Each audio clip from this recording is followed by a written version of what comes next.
సందేహించేవాడు పొందుతాడా, విశ్వసించినవాడు పొందుతాడా? విశ్వాసానికి వ్యతిరేకం అనుమానం, సందేహమేగా. ఎంత డేంజరో చూడండి. నీకు బలం చాలదు, నీకు జ్ఞానం చాలదు, నీకు శక్తి చాలదు, నీ వల్ల కాదు, నీవు చేయలేవు అని ఏ స్వరం వినబడిన గుర్తుపెట్టుకో. నేను చేస్తానని చెప్పానా, నేను సాధిస్తానని చెప్పానా, నా వల్ల ఇది అయిద్దని చెప్పానా? ఇవన్నీ నా వల్ల కాదు, నాకెవరు తోడై ఉన్నారో ఆయన వల్ల జరిగిద్దని చెప్తున్నాను నేను. నా దేవుడు బలవంతుడు అని చెప్తున్నా. నా దేవుడు జ్ఞానవంతుడు, నా దేవుడు శక్తివంతుడు, ఆయన నన్ను గెలిపించగలవాడు, ఆయన నాకు తోడై ఉన్నాడు, ఆయనను బట్టి నా ధైర్యం అని నీవు పలికి మనస్సుని సిద్ధపరచుకోవాలి. వాడు నీ మనస్సుని వేటాడినప్పుడు దేవుని గండ్రగొడ్డలతో వాడి తెచ్చే అనుమానాలు, సందేహాలను తుత్తునియలు చేయాలి. ఈ అపరాధ భావం ఎంత అవసరమో అంత ప్రమాదం కూడా. అవసరం అన్నావు, ప్రమాదం అన్నావు. అపరాధ భావం అవసరమా అంటే కొంతమందికి అపరాధ భావమే ఉండదు. ఎంత పెద్ద తప్పు చేసి కూడా ఇంత ఫీలింగ్ లేకుండా బతికేస్తారు. అంటే వాళ్ళ మనస్సాక్షి అసలు పనిచేయట్లా. అట్లా వాడే గెలుస్తాడు సైతాన్. కొంతమందికి మనస్సాక్షి పనిచేసిద్ది కానీ అతిగా పనిచేసిద్ది, అట్ట కూడా సైతానే గెలుస్తాడు. వాడు ముందే చెప్పా, తంత్రగొట్టాడు. నీకు అసలు అపరాధ భావమే లేకపోయినా వాడే గెలుస్తాడు. అపరాధ భావం ఉండి అతి అయినా కూడా వాడే గెలుస్తాడు. అతి అన్నాను, ఎందుకన్నానో చెప్తా. ఉదాహరణకి, నువ్వు ఇతరులకు సువార్త చెప్పి, బాగా వినాలి, లైవ్లో ఉన్నోళ్ళు కూడా వినండి. నువ్వు 10 మందికి సువార్త చెప్పి 10 ఆత్మల్ని రక్షించాలని నడుంగట్టావు. నువ్వు ఎప్పుడైతే దేవుని పని కొరకు, దేవుని చిత్తం నెరవేర్చడం కోసం కొన్ని ఆలోచనలు, కొన్ని ప్రణాళికలు, కొన్ని ఉద్దేశాలు ఏర్పరచుకుంటావో, నువ్వు ఆ ప్రణాళికలు రచించుకుంటా ఉంటే వాడేం చేస్తాడంటే నీ వీక్ పాయింట్స్ లిస్టు బయటేసుకుంటాడు, నీ బలహీనతల లిస్టు బయటేసుకొని ఎక్కడెక్కడ నువ్వు బెండ్ అవుతావు, ఎక్కడెక్కడ నువ్వు వీక్ అవుతావు, ఎక్కడెక్కడ నువ్వు అడుగులు జారుతావు, ఏ సన్నివేశాలు నీకు ఎదురైతే నువ్వు తప్పు చేసే అవకాశం ఉంది అనే లిస్టు బయటేసుకొని వాడు ఆ సిచ్యువేషన్స్ క్రియేట్ చేస్తాడు. ఆ సన్నివేశాలు నీకు ఎదురయ్యేటట్టు వాడు చేస్తాడు. ఏది? నువ్వు బలహీనపడే సన్నివేశాలు. అది మాట ద్వారానో, తలంపు ద్వారానో, క్రియ ద్వారానో, నడకలోనో, పడకలోనో, నీ సమస్త ప్రవర్తనలో ఎలాంటి సన్నివేశాల్లో, ఎలాంటి ఘట్టాల్లో నువ్వు వీక్ అవుతావో వాడికి తెలుసు. ఇప్పుడు నీ పర్సనల్స్, నీ వీక్ పాయింట్స్ నాకు చెబుతావా? నువ్వు నా వీక్ పాయింట్స్ నీకు చెబుతానా?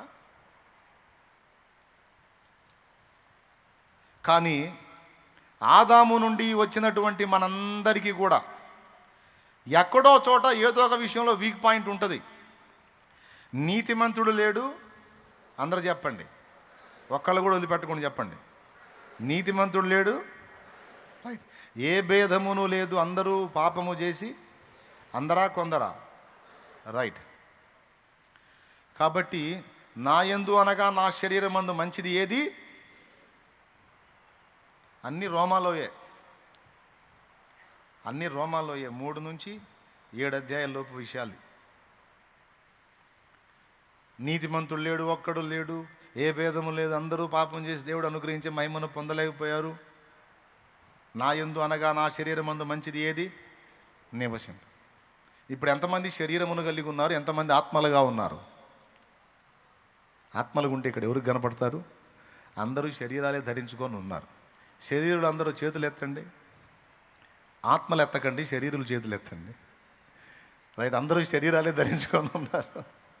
ఆ శరీరాలు ఎందుకో చేతులు ఎత్తలేదు, వారు ఆత్మరూపులు అయ్యారా? మరి ఎందుకని చేతులు ఎత్తరు? రైట్. శరీరులు, అందరూ శరీరులు, రైట్. నా యందు అనగా నా శరీరం మందు మంచిది ఏది నివసింపదని పౌలంతటి వాడు అన్నప్పుడు, మరి మీ శరీరం మందు మంచిది ఏదైనా నివసించునా? మీ యందును మీ శరీరం మందును మంచిది ఏది? నా యందును నా శరీరం మందును మంచిది ఏది? రైట్. గలతీ పత్రిక 5:17-19 శరీర కార్యములన్నీ స్పష్టములై ఉండవని జారత్వము, అపవిత్రత, కాముకత్వము, విగ్రహారాధన, అభిచారము, ద్వేషములు, విమతములు, అసూయలు, మత్తతులు, కక్షలు, విమతములు, క్రోధములు, అల్లరితో కూడిన ఆటపాటలని పెద్ద కుప్ప అయితే చెప్తాడు అక్కడ. ఇవన్నీ శరీరం ఉత్పత్తి చేసాయి, శరీరం నుండి ఉత్పత్తి అయ్యాయి.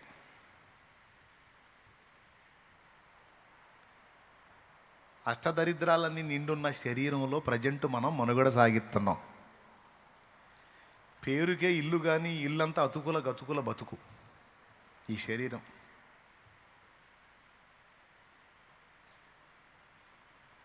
బ్రతుకు బాటలో వెతుకులాటలో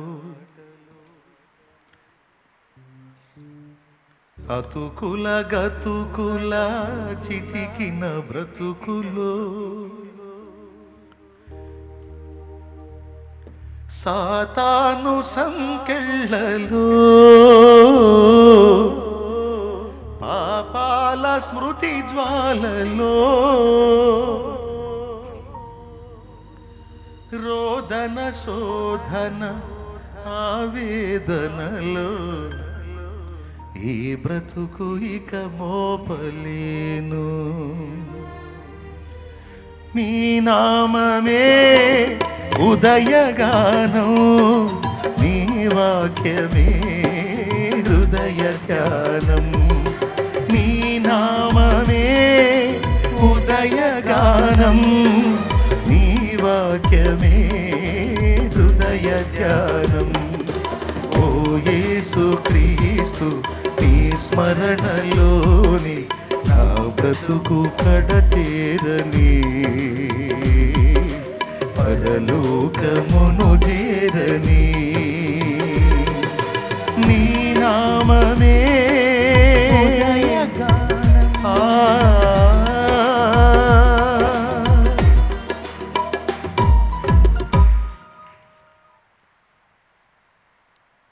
అతుకుల గతుకుల బతుకులు, ఈ శరీరం బతుకది.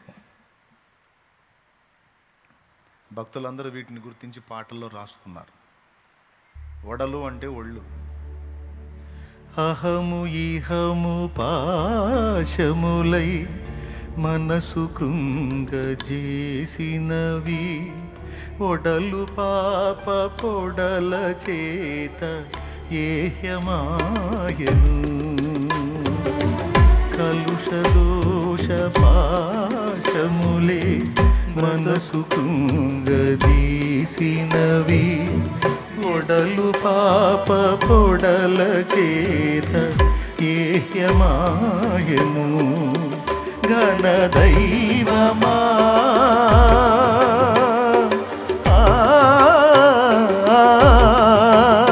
ఘన దైవమా, ఈ తరుణమించి శరణమీయుమా.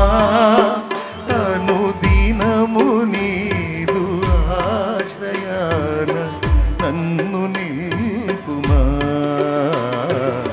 ఆత్మ నింపుమా, జీవాత్మ నింపుమా. భక్తులందరూ ఏడుపదే.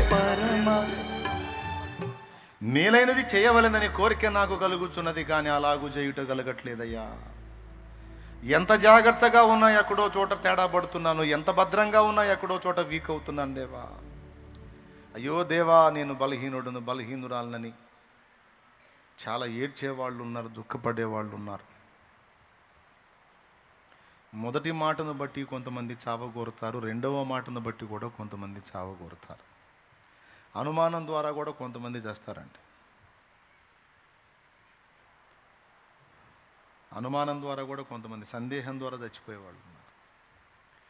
నాకు ఈ జబ్బు వచ్చింది, తగ్గిద్దో లేదో తగ్గిద్దో లేదో తగ్గిద్దో లేదో, తగ్గనట్టే ఉంది, ఇది తగ్గనట్టే ఉంది, నేను బాగుపడినట్టే ఉంది, నేను మొత్తానికి ఏదో పోయేటట్టే ఉంది, నాకేదో సావు ముడినట్టే ఉంది, నాకేందో అయ్యేటట్టే ఉంది గుట్టుకుని చేస్తారు.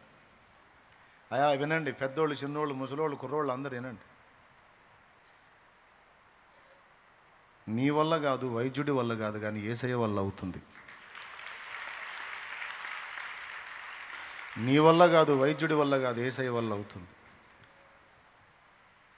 ఆయన అవసరమైతే నీ కాలానికి ముందే నిన్ను గాజేయగలడు, అవసరమైతే ఇంకొక 40 ఏళ్ళు నీ లైఫ్లో పొడిగించనుగలడు, 15 ఏళ్ళు పొడిగించనుగలడు. హిజ్కియా నా పని అయిపోయింది అనుకున్నాడు.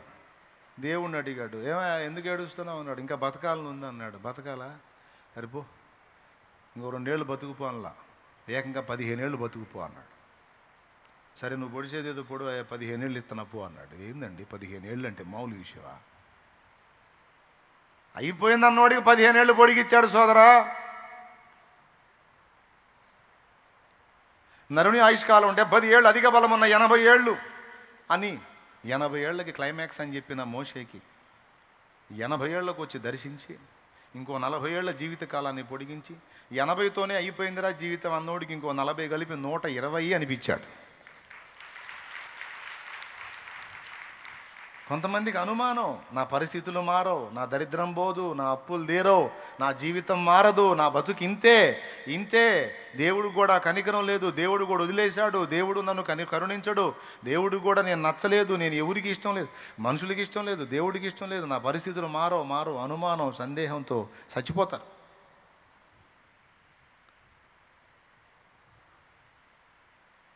మారవు అంటే అదే నమ్మారు. ఎందుకు నమ్మాలి?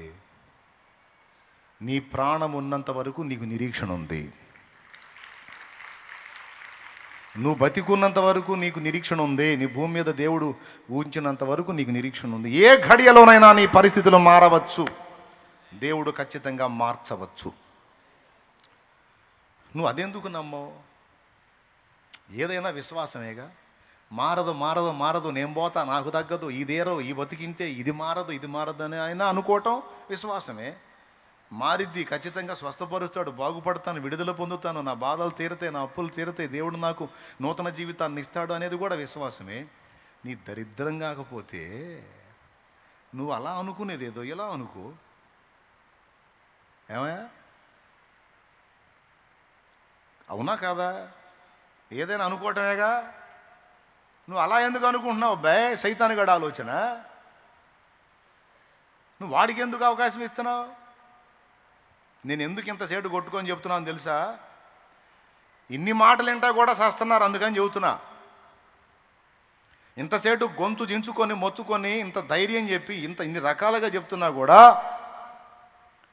ఎక్కడో చోట ఏదో ఒక వార్త వస్తానే ఉంది సచ్చారని. కడుపులో మండిపోతుంది, వాళ్ళని మళ్ళీ బతికించి 4 బాధాలనిపిస్తుంది.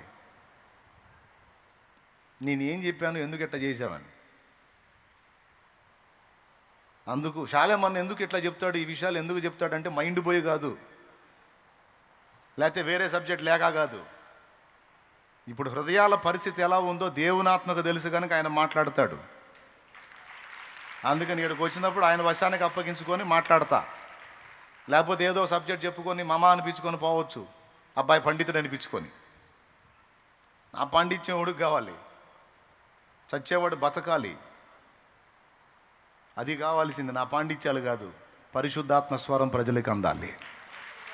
నువ్వు నెగిటివ్గా ఎందుకు అనుకుంటున్నావు? పాజిటివ్గా అనుకో. ఏదైనా అనుకోవటమేగా.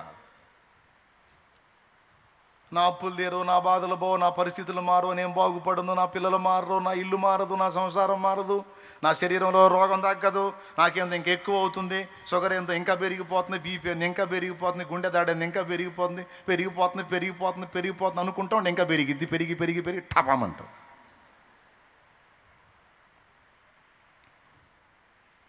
షుగర్ పోయిద్ది, బీపీ పోయిద్ది, గుండె దడ పోయిద్ది, ఆయాసం పోయిద్ది, అన్నీ బాగుపడతాయి. సమస్తాన్ని నూతనపరచగల నా దేవుడు నాకు తోడై ఉన్నాడు. నాకేమీ కొదువా నాదుడుండ, ఇక నాకేమీ కొదువా నాదుడుండ. శ్రీకరుండగు దేవుడే నా శ్రేష్ఠ పాలకుడు, నా ఏకరక్షకుడు, గనుక నాకేమీ కొదువా నాదుడుండ, ఇక నాకేమీ కొదువా నాదుడుండ. అవమానమును నిర్లక్ష్య పెట్టండి, అనుమానాన్ని తులిపేయండి. 3వది అపరాధ భావం సంగతి మాట్లాడుతున్నాను.